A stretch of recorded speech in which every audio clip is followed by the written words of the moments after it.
Well, the other thing has to do with the fact that it's been an immensely long year. That is, it began in August, if you recall, the academic year, and I am just very flaked out. It just seems to me as though it's come to the point where steamrollers are moving over my nerve ends, and something's got to give, and I think it's obviously the society.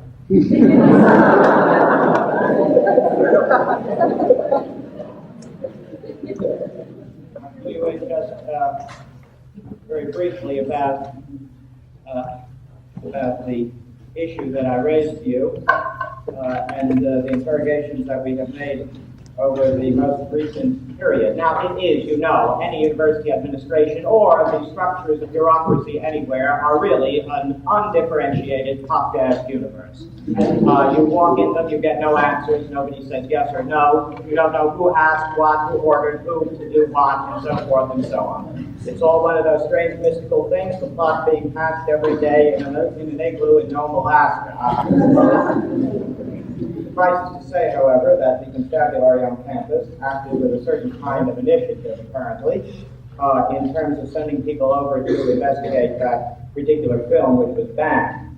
And then they rendered a report. Now, those people are not great experts on films, and even the content of that film seems to have left them a little bit mystified. And consequently, if things were done on the basis of that, then I think it is rather serious.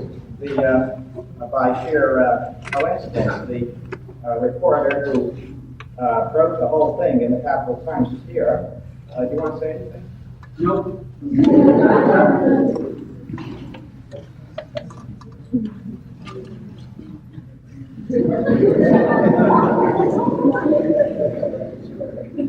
I saw a private showing of the film, and I assure you that I've been acting my normal self on Jack the Ripper.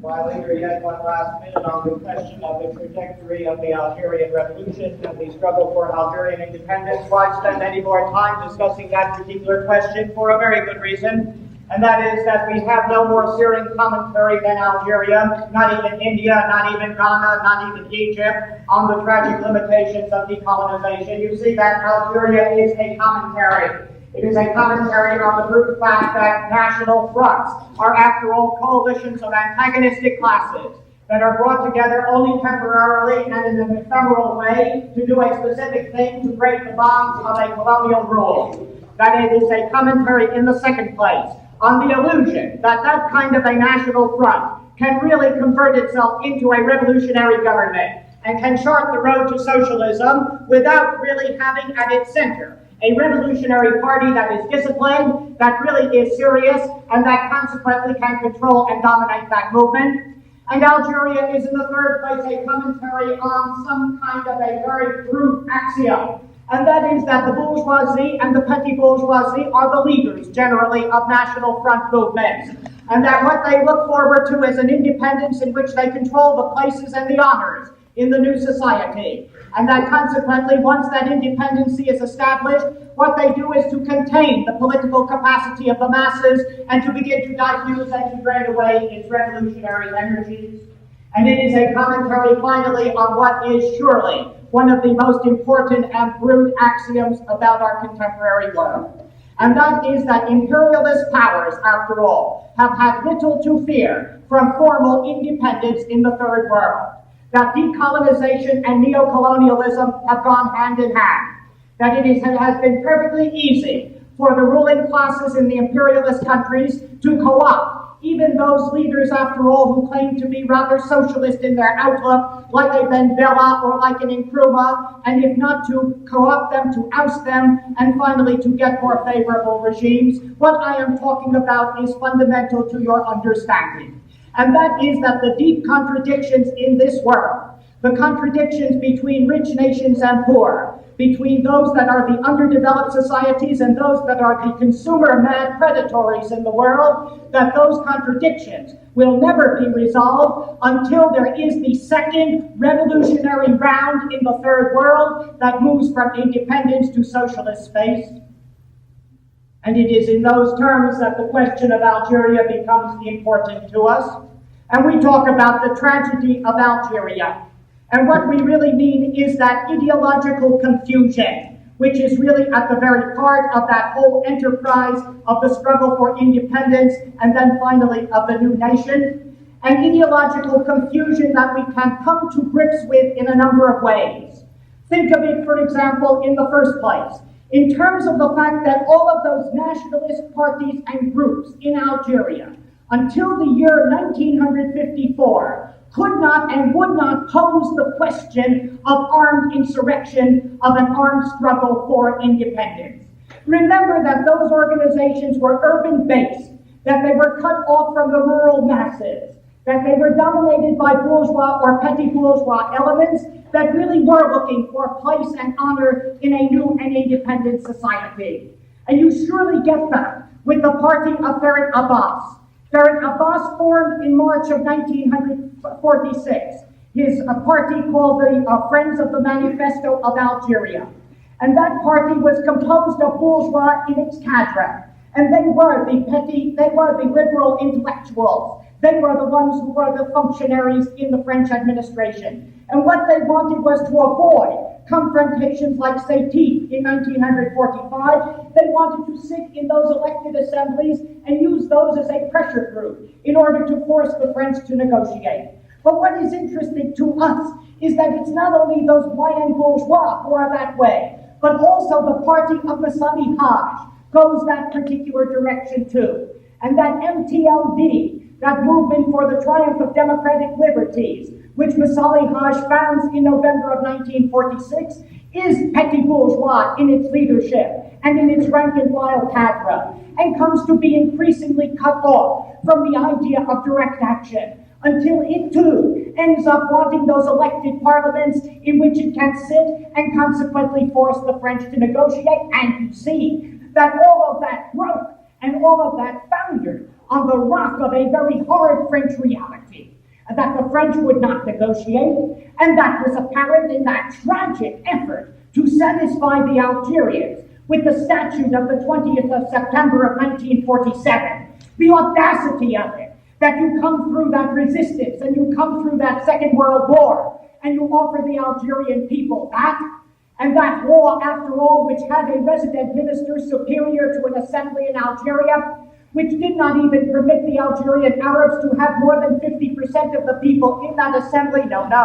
It couldn't be accepted, and not only could it not be accepted, but it couldn't even be a forum for propaganda. Because in 1948, when there were elections to that assembly, and when those nationalists might have won, and when they might have had a place to stand, it is a good socialist resident minister, Évian Accords, who comes to Algeria and fixes the elections and makes them so fraudulent that the nationalists have no place to stand, and that poses the issue of the armed struggle, and there is no other way.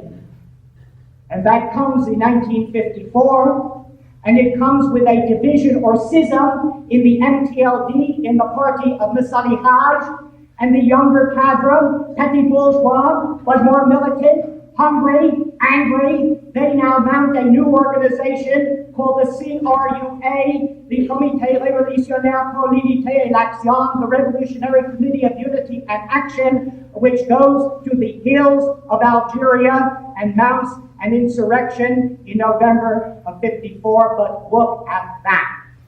Because the ambiguity is built into that. They didn't go like the Chinese Communist Party. They didn't go like the Vietnamese Communist Party with any idea of who would join them, how many, or whether they could succeed. It was a piece of adventure, and that it worked only showed how desperate the peasantry of Algeria was. But note it well, there is no real party that is at the root or at the back of this particular insurrection in the Oris Mountains in November of 1954. or approach that question of ambiguity in a second way. Approach it from the point of view of the strange coalition of classes that gathers under the banner of the FLN. And think of it in terms of the Congress Party in India. Think of it in terms of Nasser's party in Egypt. And they're all the same. That strange coalition of classes gathering under the banner of the national grouping or the national party. Look, that what imperialism does in a country is not to create development. We have said that 1,000 times. But what it does do is to dislocate the traditional class structure. It makes for a bastardized class structure. And so in Algeria, under French imperialism, the class structure is differentiated. And you do have a certain number of large Arab landowners who own more than 50 hectares of land, who are left the land that the French colons don't want because it's inferior. You do have a certain number of liberal professionals. You do have a whole raft of petty bourgeois types who have to work in the offices for the French. And so in 1962, at the time of independence, in an active population, in other words, the employed population of 2.5 million in Algeria, there were 50,000 bourgeois, there were 25,000 landowners of 50 hectares or more, and there were 170,000 petty bourgeois. You see, that is interesting, because it means that you will have a problem in making a revolution that really reflects the masses and does not reflect the bourgeois or petty bourgeois aspiration of these particular types, and that FLN becomes terribly confused in 1955 and 6 when Ferhat Abbas and his party join it, and they begin to dilute the populism of the countryside. They dilute what is going on in the mountains, where the peasants are getting radicalized, and back in the cities, the FLN itself is, after all, a compromise with the bourgeoisie. You see the point. The point is that the Algerian Revolution will have to go in one of two directions. Either there will have to be an interior struggle in that liberation front, and you will have to have a revolutionary avant-garde that will oust those bourgeois elements and speak for the mass, or the Algerian Revolution will be what it was and is, a struggle of clans, a struggle of clans for power on the basis of a struggle for independence and for liberation. And it is fascinating that there is no program of the Algerian Revolution until June of 1962. That you go through the entire 7-year war, and there is no program of what a post-war Algeria will be, that all one talks about is independence. And so then you get in June of 62, a meeting in Tripoli, in which the executive committee of the FLN meets, and they have to, because the Évian Accords have been signed on the 18th of March of 1962. And those Évian Accords, after all, give Algeria her independence. Well, hell, if you're independent, you have to know what you are.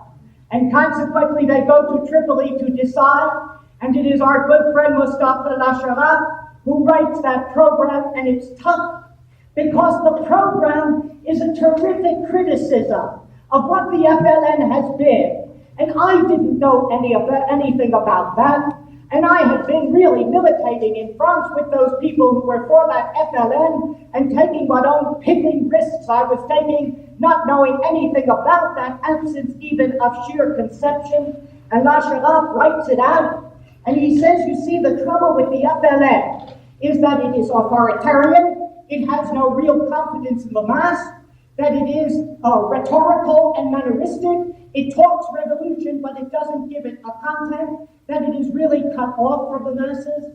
And you see what Lasharaf was doing, was summing up a reality of the 1950s. Because that war of liberation is cut into two chronological periods. It is cut into the period 54 to 58, and then in the period 58 to 62. And if you go back just even most superficially and see the problems, you understand what Lasharaf is talking about in 1962, and you understand a lot about what went wrong with that revolution. Between 54, it was obviously a question of going to the hills and forming the 6 wilayats. The 6 wilayas, which were the military districts. And the militants of the FLN went out into Algeria, and they divided the land into those wilayas, and they began a grassroots movement in which the cadre were close to the people. And it is the populist period between 54 and 58. But it operated on 2 illusions that got it into very deep trouble. One illusion was that if you organized the countryside, that the French army would really give up. And that was surely not true. The French army hadn't yet developed a tactic for guerrilla warfare, but it was settled into those cities. And so you know what happened because you've seen that film, The Battle of Algiers. There came an over-optimism in which the leadership thought it could fight pitched battles in the cities with the French. And it got clobbered in 1957 and 58 and had to take to the hills again. And the other illusion that the French left in some manner would operate around the FLN, and that it would really support it. And of course the organized left wouldn't, and wouldn't touch it, and it is one of the great commentaries that really enriches your understanding of May of 1968 in France. The Socialist Party, no. The Socialist Party was a progenitor of that war. It was Guy Mollet in 1956 who was the architect of the policy of pacification. It was Robert Lacoste, a socialist, who went down to be the most repressive resident minister. No, not the SFEO at all. But what about the communists? Well, the communists, they supported full powers for the government in 1956. They voted those extraordinary powers. And in that very same year, when there were conscription riots in France, something that had never been, when the young conscripts were refused to go into the army and made riots at the conscription centers, they were attacked by the communists. That the communists, after all, didn't want to get, as they say, too far in front of the mass. And the mass was for Algeria. And if you are a mass party, you must go where the mass is, even if it's guarding concentration camps. And consequently, the party said no. And there was even division in the party. Now, I lowered my voice because this shouldn't get out. There was division in the party, and it came from the famous Sorbonne cell, the cell in the University of Paris, where they were close to the young people and close to a feeling against the war. And by 1958, in June, the Sorbonne cell sent a letter off to the party saying, we know it's difficult to oppose the war in Algeria because the mass are what they are, but that's the function of the Communist Party. The leadership didn't answer that, and so the Sorbonne cell published it, and of course, the resolution of that crisis was to expel the people who wrote the letter. So the party would not support that. And parenthetically, I had that very discussion with somebody in the party in 1960 in a conversation that was my first real confrontation with this intransigent position that if you are an electoral party, you really do what the people are trained culturally and acculturated to do. I'd been invited to dinner at the house of a man named Marc-Henri, who at that time was the lawyer for the CGT. He was a communist. And in the course of the conversation, well, you know I'm a reasonably polite type, and consequently, you know, there's no line of commensaux, which has always been a standing kind of directive for me, which runs that if you are invited to dinner, you don't spit in the soup. So, I mean, I wasn't going to say, you fascists, why don't you support Algeria? But I said it less firm, and got around to it at any rate.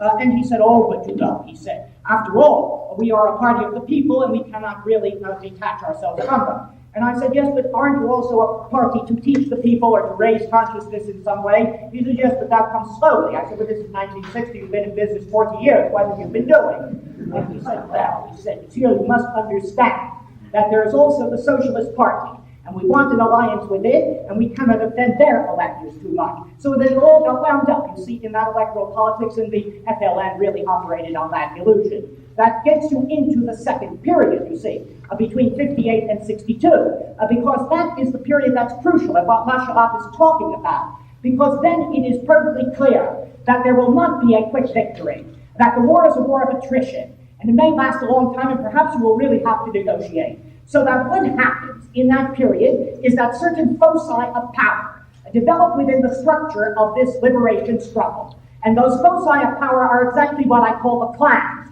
that begin to go into conflict with each other. You get established on the 19th of September of 1958 the provisional government of the Algerian Republic.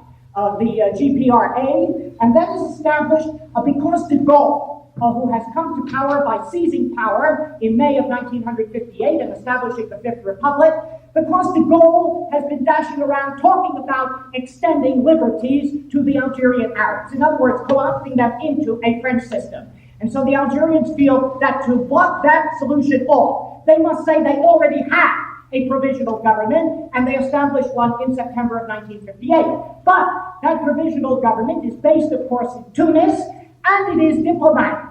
In other words, it is very remote from the struggle, and it has a delegation at the UN, and it thinks of itself really as the elite of this revolution.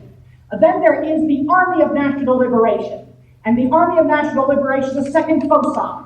And that Army of Liberation is bordered on the Tunisian-Algerian border under the command of Colonel Boumediene, of whom we hear much more later, of course.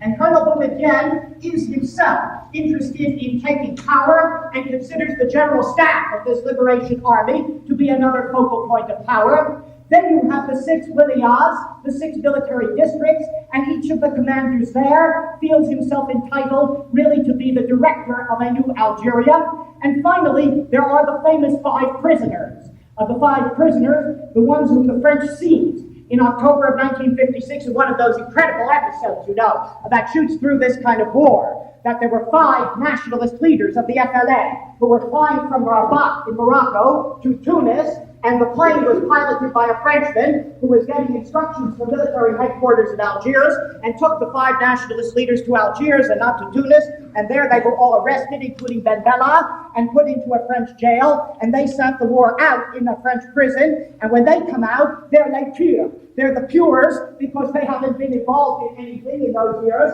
and they constitute yet another focal point of power. It's a mess.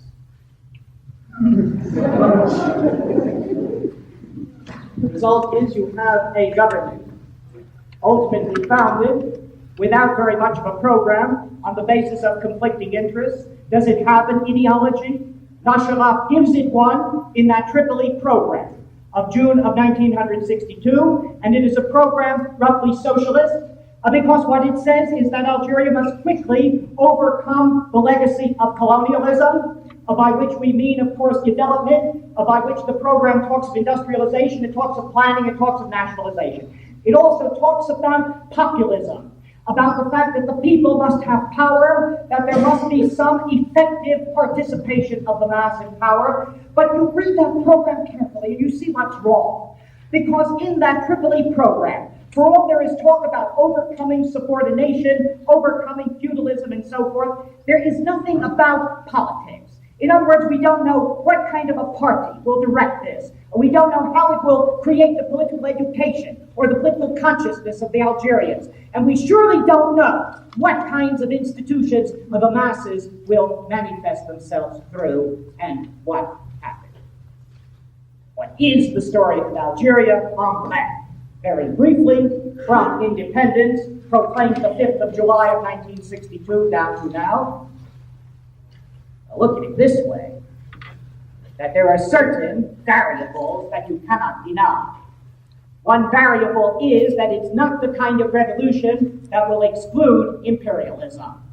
In other words, that the French have maintained their foothold in Algeria. And I read you from one of the negotiators at Évian, Jean de Broglie, in 1968, 6 years after the Accords, and he says, France pinned her hopes on a political solution which he hoped would give her a privileged place in Algeria. 6 years after the Accord, we can say that in terms of economic and technical relations, this French hope has been more than realized. In other words, what he's saying is that the French oil interests in the Sahara were surely not touched. And those French oil interests, very rich, because the royalties paid to the Algerian government, only half of what the average was of royalties in the Middle Eastern area.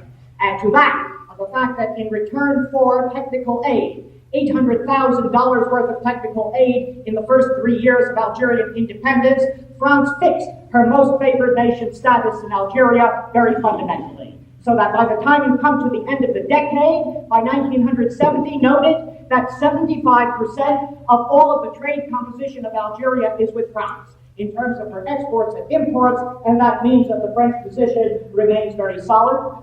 Consider in the second place that the avarice of the bourgeoisie really never was abated. That actually it was whetted and it manifested itself from the beginning. That there was, you see, in 1962 and 3, a tremendous exodus of the French from Algeria. That the Pieds Noirs left to the tune of almost 1 million. And they left behind them land and buildings. They left stores, they left cinema, they left land holding, they left lodgings and so forth. And all of those were placed upon a market. And I tell you that in the early months of Algerian independence, there's something that really is like a paradigm, and it's very painful, which is a transactional spirit. People are buying at low prices, grabbing up things for which they'll get a tremendous profit, or which will yield them tremendous profit. So that the cafes and the shops and the cinemas of the city, all grabbed up now by this Algerian bourgeoisie, and those landholders began to take over the land that the French had left and that they were able to buy at a very low price. But, you see, they were blocked by the peasantry itself.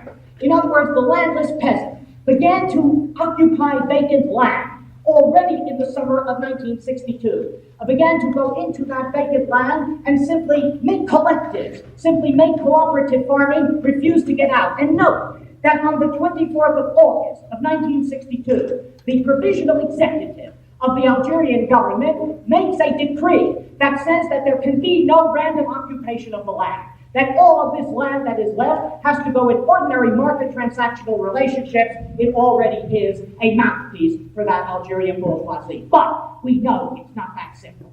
Because, you see, on the 26th of October of 1962, the Prime Minister is Ahmed Ben Bella. And the Ben Bella period, which goes until the 19th of June of 1965, that's supposed to be the socialist period of Algerian history. And you see, all of this has to do with Nasser, all of this has to do with Nehru, all of this has to do with Nkrumah, it has to do with all of these soi-disant socialists of the Third World. And they all are, after all, those kinds of people who have no real parties behind them and who have as much demagoguery about the question of socialism as they have programmed. So much then for my admiration for Ben Bella. But it suffices to say that Ben Bella, okay, good type, became Prime Minister in September of 1962. And he makes, you know, that extraordinary speech on the 29th of March of 1963. The extraordinary speech on radio and TV, which launches what are called the March Decrees. And that's the famous worker control decree. Algeria will be socialist, but with its own style. Algeria will be socialist with worker control. All of the things everybody ever wanted, right there in North Africa. The speech said, all of the vacant land, and all of the vacant properties of the city, all of the vacant industrial enterprises, plus the enterprises seized from traitors and collaborators during the war, to all told 2,700,000 hectares of land, 400 industrial enterprises, they all are the socialist sector of Algerian society, and they will be anchored in worker control. How to evaluate that? Evaluate it first in terms of the fact that the reality never touched that myth. That to this very day, the major sectors of the Algerian economy are not in the socialist sector, but in the private sector. That in land, in industry, and surely in commerce. Note, secondly, that the capacity of workers on the land or in these industrial enterprises to understand what worker control was at the nadir. That there was no real political education, no party to animate these people. Sure, they were told they were supposed to go into Assemblée Générale des Travailleurs, into general assemblies of workers, and these on the land and in the factories would really run the thing. But you see, the state then sent in a director to each enterprise. And so these workers simply felt that they were working for the state rather than working for some kind of a private employer. And add to that the fact that that socialist sector, and it's unfortunate to say, has been the least efficient sector in Algeria. That there has not been technological proficiency, that there has not been the making of skills that would enable that socialist sector to work. What we are talking about is a kind of falsification of how you build a socialist society. The cul-de-sac is that the élan, the terrific kind of revolutionary spirit that is born in the war, dissipates and dies. What proof do you need more than that when there is a coup on the 19th of July of 1965, and Bouteflika and Boumediene lead a military coup against Vendetta and take over and really shift the whole regime to the right, that there is no popular reaction. No more than there was when Nkrumah fell, no more than there was when Sukarno fell. So it's a cul-de-sac. So it gets back to that very interesting idea about the fact that you really have to go to a second round in the third world, and that the rumblings of it are really worth listening to. Let me say one more word before we leave Algeria. It's a funny thing that you see, if it's a cul-de-sac in Algeria, it was a breakthrough in France. One of those strange ironies. A breakthrough in terms of political perception, a breakthrough in terms of political habit. And since I don't really have time to discuss with you the whole problematic of the Singer book, it's extremely important that you should know that May 68 did not happen in thin air, that there is a history that goes behind it, that there are other ways in the making, and those other ways begin during the Algerian War. Let me tell you something parenthetical, which is a little personal story that I've never rehearsed before. But it suffices to say that I had that feeling you see about Vietnam. And I had the feeling that no matter what the Vietnamese got out of their particular struggle, that they would never get as much as we got out of it. That getting caught was really going to do us more historical help and give us more cultural good than anything that was imaginable in American history. And consequently, when Ho Chi Minh died, I was in Paris, and I was asked to go and speak at a huge kind of mourning or commemoration for Ho Chi Minh. And Madame Dean was going to be there, and Xuan Thuy, and all of those people, and I got to that hall, the Mutualité, and it was bondé, the French say. It was just absolutely packed to the rafters. And I saw that. That didn't bother me, but I saw those blue coats, and I didn't like that. And all these cops were everywhere around. And the room was just kind of an inferno when I went in. And I'll tell you, when I speak in public in French, I'm really very uptight. Because I have a reasonable speed when I speak. But in a foreign tongue, you get always into these immense kinds of dead ends, and you have to work your way out in a strange and circuitous way. And consequently, there was just tremendous turmoil in my stomach when I went into that thing. And I'm sitting there in the front with Mariah Jolas, who's just an absolutely great woman. She's a real force de nature. This is a woman who is the executrix of the Joyce Papers, and yet has done more as a woman of 82 for the peace movement against wars in colonial areas in Europe than any American certainly residing and living there. Anyway, Mariah was there as an old Kentucky woman, but she's lived 60 years in France, so it rubbed off a bit. And anyway, I was sitting with Mariah, and she said, "How do you feel?" I said, "I'm just scared." I said, "I'm scared stiff." And she said, no. She said, "It'll be all right." She said, and then she whispered something into my ear, which I had heard only attributed to Muhammad Ali, but apparently it comes from all Kentucky people. And she said, "Dance like a butterfly, sting like a bee." Well, I got up here.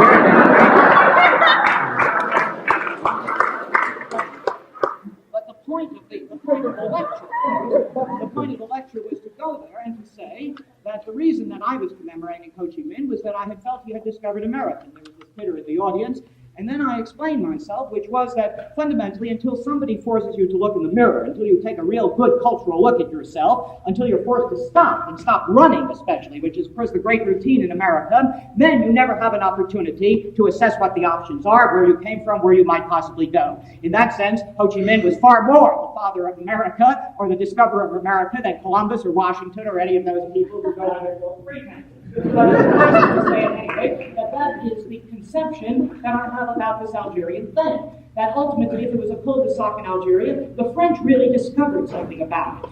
You see, the parties were so atrocious. The parties wouldn't handle the question of Algeria, and so people who understood what was at stake had to go outside the parties.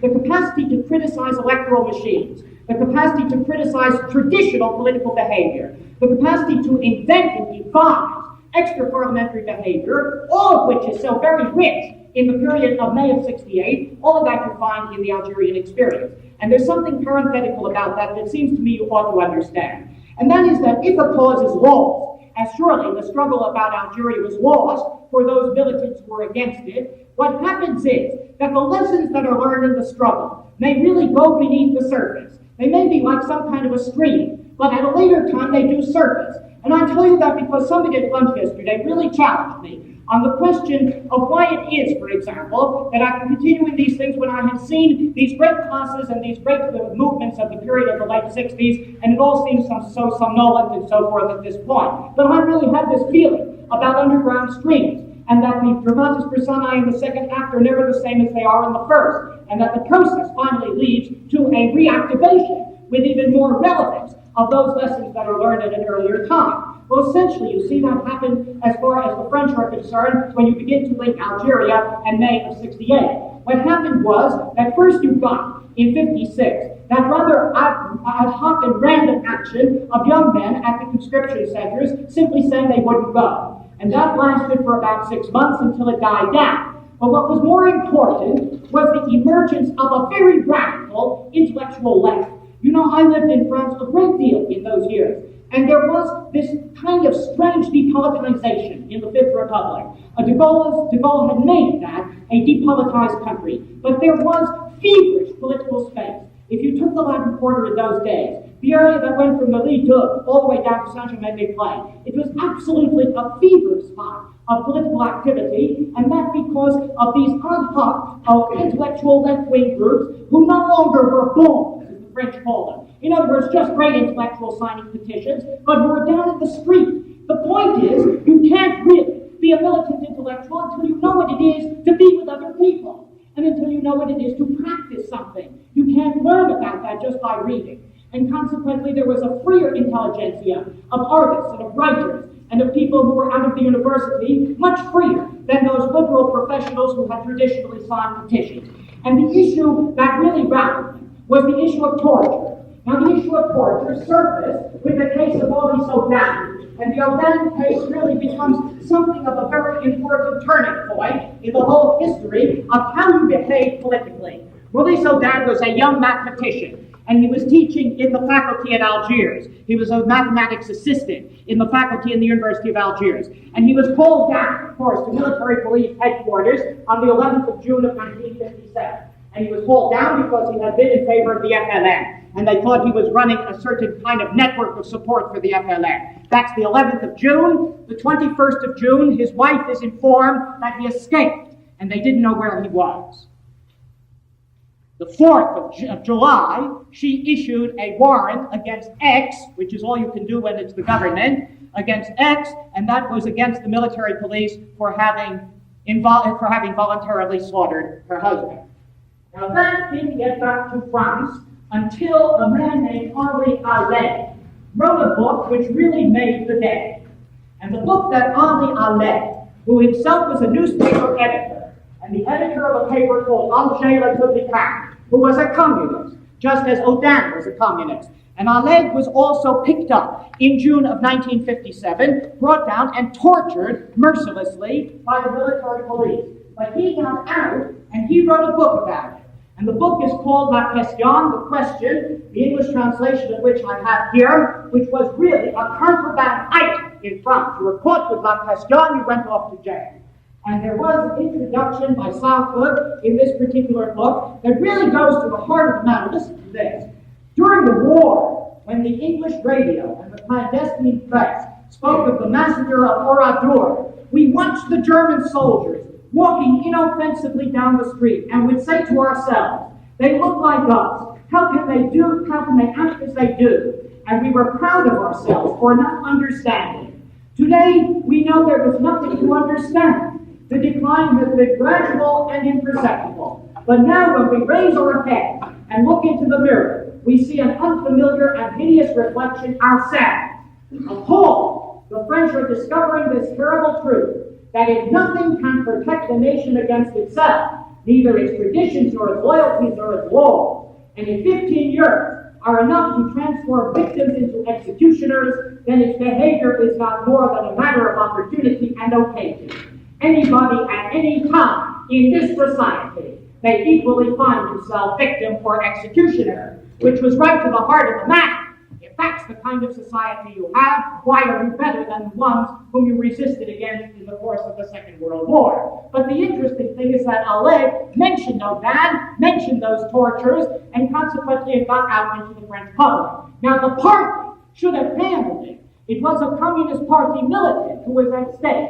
But the party doesn't like little ad hoc groups, because others that are not communists get in them and they can't control it or handle it. In addition to which, they had just been defending repression in Hungary, and consequently it was a bit embarrassing. In addition, they wanted to make a Front Populaire with the socialists, and it was embarrassing to talk about La Poste. They kept hands off, and so the people went outside the party. That's the point. You see, we don't have a party, and it's a play. But if you have too much party, it's the other play. And with the French, it was all machine and all rigid. And so at the end of 1957, they founded the Comité Maurice-Audin, the Maurice-Audin Committee, which was headed up by Pierre Vidal-Naquet and that great mathematician Johann Schwarz, terribly courageous guys. And it became a clearinghouse for information on torture. Finally, January of 1959, they give the truth to the public that on that 21st of June of 57, Audin had been killed by strangulation by the head of the military police himself. And so a lot of little newspapers grew up in the wake of that. And papers that were not licensed, and movies that were not licensed, and then you go to the next level. And the next level is to break the law. One of the best ways to militate. It's like baptism. Consequently, there was, quite obviously, something for these Cartesian French to think about. As much as they have rhetoric, they have form, and the form was being broken, and noted well for May of 68. And what I'm talking about are networks, réseaux as they're called, to help deserters and to help draft documents. And for the French, trained in that heavy patriotism and loyalism, that was really something. And so you see, in 1960, in July of 1960, they discover around Lyon a network called Jeunes Résistants, the Young Resistant Network, and they bring several people to jail or to trial, and they send them off to jail. But the big thing was the Janson Network.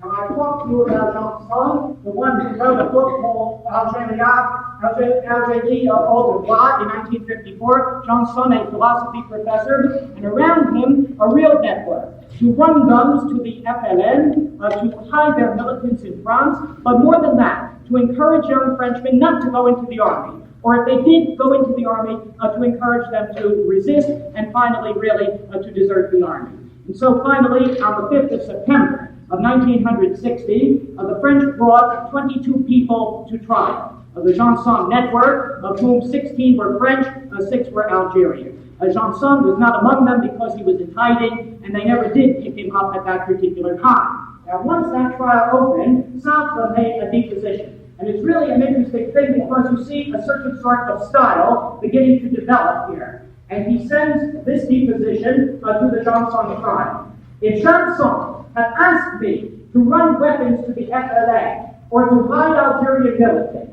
or to house a French deserter, I would have done so without hesitation. The left is impotent, and it will remain so if it doesn't openly support the only force which is struggling against the common enemy of justice in Algeria and France, and that force is the FLA. In other words, what is being said is that you have to do exactly what some people finally broke through and did in the United States, said, let's hope that the Vietnamese Liberation Front wins the war because it really defeats the same and the common enemy. And that's what Sartre is saying here in the Janson trial here in 1960. But you see, what exploded that and what made it fascinating, that once that trial opened, came the famous declaration of the 121. Every French intellectual whom you know and admire is on that petition of the 121. It's a petition that was drawn up originally in July of 1960 by Dionys Mascalon, who was a sociologist. And in that petition, or in that declaration, it is declared that this war is in nobody's interest, but a kind of fascist military force, and consequently it ends the declaration of the 121 with these very ringing words. Today, it is mainly the will of the army which is perpetuating this criminal and absurd war. We therefore respect and we consider it justifiable to refuse to take up arms against the Algerian people. We respect and we consider it justified for Frenchmen to carry aid and protection to oppressed Algerians and to do so in the name of the French people. The cause of the Algerian people, which is contributing in such a decisive fashion to bring down the colonial system, is the cause of all free human beings. 121 people signed back. Now immediately, all the people who were fonctionnaires, all the people who were in state employed and signed that petition of the 121 were dismissed from their positions. And that included some of the great professors in the University of Paris system. And so you get, for example, Laurent Schwartz. Now, Laurent Schwartz has won a Nobel Prize in mathematics. But that didn't matter, even though he was professor at the École Polytechnique at that particular time. It didn't matter to the man who was at that time the secretary or the minister of the armies, or the minister of war. And that minister of war at that time, I mean, life is so circular, it's got such a great kind of coherence. That minister of war was Pierre Mesmer. And Mesmer here sends this letter of revocation to Laurent Schwartz, in which he says, in this particular letter, it would be contrary to good sense and to any standard of honor to permit you, Monsieur Schwartz, to continue as a professor in the École Polytechnique. And this is the answer that Schwartz writes to Mesmer when he's fired from his job. You have just fired me from the École Polytechnique. I regret having to abandon my students, but that's hardly the question. You have felt it necessary to accompany your decision with a letter saying that it would be, quote, contrary to good sense and to any standard of honor, unquote, to permit me to continue teaching. If I have signed the Declaration of the 121, it is in part for having seen torture go unpunished year after year, and the torturer rewarded. My student, Maurice O'Connor, was tortured and assassinated in June of 1957. And it is you, Monsieur le Ministre, who signed the promotion papers for Captain Charbonnier, who strangled him. Coming from a minister who has taken such responsibilities, your considerations on honor leave me cold. Suffice it to say, at any rate, that Vidal Naquet lost his position in that particular thing. But you see, it was a kind of confrontation, it was kind of direction. It got out of the idea that you must always wait either for the Electoral Act or for some kind of program to be drafted by a party leadership, all of which really lacks one element, and that is to move to collective action. And collective action comes through UNEP. And note that well, because that is very closely linked to May of 68. UNEP is the National Union of French Students, UNEF, and in 1956 it passes to what are called the politicos as against the corporatists. The corporatists were the ones that wanted to keep the student organization just on student questions. The political people won control in 1956. By 1960, UNEP, the student organization, is beginning to think it's so late, and nobody's doing anything about Algeria. There must be an animation. Let it come from this student movement. They begin to make contact with Algerian students, and then they plan, in October of 1960, the first mass manifestation in Paris against the war, in which the banner will read, "Let no Frenchman fight in this war." And they call on all of the other organizations. Of course, the Communist Party thinks they're crazy, won't have anything to do with it. The CGT calls them adventurers. And finally, the state steps in and says, look, you say you want a manifestation in the Place de la Bastille, we can't let you do that. And so they say we're going to do it anyway. Then finally, there's negotiation, and we'll be in Mutualité, in that hall. And so on the 27th of October, historic date, of 1960, there are 20,000 people in the streets outside the Mutualité, packed in as much as they can get into that hall to hear this vigorous denunciation of the war. They then move out into the streets, down into the Gobelin, all the way over to Dunkerque-Rochellot, and there they are attacked mercilessly by the police with literally hundreds wounded. The important thing is that the Communist Party and the Socialist Party were not there, and it was very strange to militants that they were not there, and you have an important link and an important bridge to perceptions about how you are to make the issues viable in France. And so it is, after all, a remarkable Claude Lefebvre, who writes in Le Monde on the 3rd of November of 1960, summing up the significance of all of this. The political parties and the big trade unions, who are prisoners of their past policies, more concerned with watching one another than with action, busy justifying the totality of their theories, conserving or strengthening their party machine. They have lost the habit and the freedom to confront events. There is no use expecting from them anything, what they cannot give, expecting from them anything they cannot give, or expecting nothing at all from them in the vain hope of a movement which would do spontaneously what one wishes.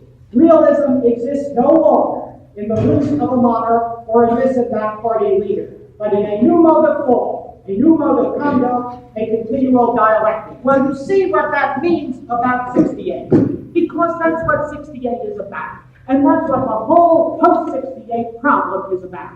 The problem is that you finally perceive by practice. Practice was restored, after all, at the level of so many groups that had been told that they were political and they really were not. And I read you just from random documents about how this kind of practice gets people into the most incredible kinds of things. Listen to this, as a document that comes out of May 68, that comes out of the summer of that year, and that comes from women. And women have not been heard. In the negotiations between unions, employers, and government, no one formally demanded equal wages for women and men. No one mentioned the creation of collective services and day nurseries to lighten the burden of women in this dual workday. In the enormous discussion which is taking place around the country, in the great contestation of structures and values, no voice has been raised to declare that change in relationships between men also means change in relationships between men and women. Students and young people in general want the same ethics for girls and boys. This is the one aspect of change, but it is only one aspect. We must break with all of the other taboos. How to say that, unless after all you are in the whole throes of process in France. Or consider, for example, this rather extraordinary thing from Canada. In other words, from the white-collar people, the technicians, the ones that are way up there and never really think they're workers, the movement launched by the students permits us to fill our lungs with a breath of freedom to which we are no longer accustomed. The impossibility of obtaining satisfaction for grievances oriented toward the future, the repeated refusal on the part of the employers in reply to requests for negotiations, the scornful attitude of the political authorities toward union organizations had created an increasingly heavy atmosphere accompanied by mounting pressure. Consider this, for example, from the architects. Considering that architecture, which is a public service, must satisfy the needs of society, the fundamental objective will be to find a way of limiting, then of abolishing, the all but absolute control that financial power through its economic system now exerts over the planning and producing up a built-up area. Consider this from the old and blind people. Will the new society forget no one? The academics, cadre, office employees, and workers have ceased their activities. They have gone into the streets. They are occupying the factories. They are demanding fine things. What of the millions of old and disabled persons? And then follows a program. Oh, Christ, you see, everybody has a voice. Well, Saint-Amand wrote in 1713 to the Académie de l'Histoire of that 18th century. And he wrote a famous text on history, and he said, a good historian is a man beyond time and beyond space, 1,000 times, no, pernicious as heck. A good historian is in time and space, and if he isn't, let him get out.